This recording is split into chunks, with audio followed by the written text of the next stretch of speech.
અંકલેશ્વરમાં ટેન્કરમાં સફાઈ કરતા 2 વ્યક્તિઓના મોત થતા ચકચાર મચી જવા પામી છે।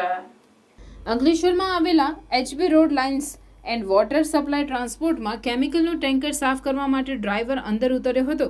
જો કે તેને ગેસની અસર થતાં તે અંદર પટકાયો હતો। તેને બહાર કાઢવા ટ્રાન્સપોર્ટ માલિકનો પુત્ર ઉતરતા તેને પણ અસર થઈ હતી, જે બાદ અન્ય 2 જણાએ તેમને કાઢવા જતા તેમને પણ અસર થઈ હતી।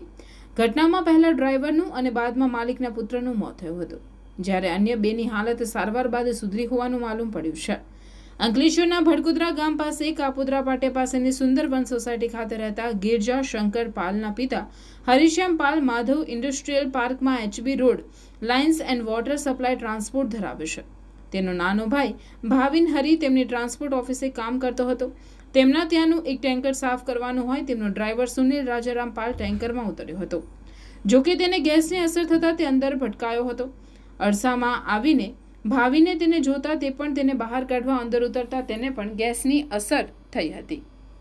આ અરસામાં ત્યાં કામ કરતા રાહુલ હરિરામ પાલ તેમજ રાજ સુરેશ મિસ્ત્રીએ તેમને બહાર કાઢતા તેમને પણ અસર થઈ હોય ત્રણેયને તાત્કાલિક સારવાર માટે ખાનગી હોસ્પિટલ ખસેડાયા હતા, જ્યાં માલિકના પુત્ર ભાવિનનું પણ સારવાર વેળાએ મોત થયું હતું।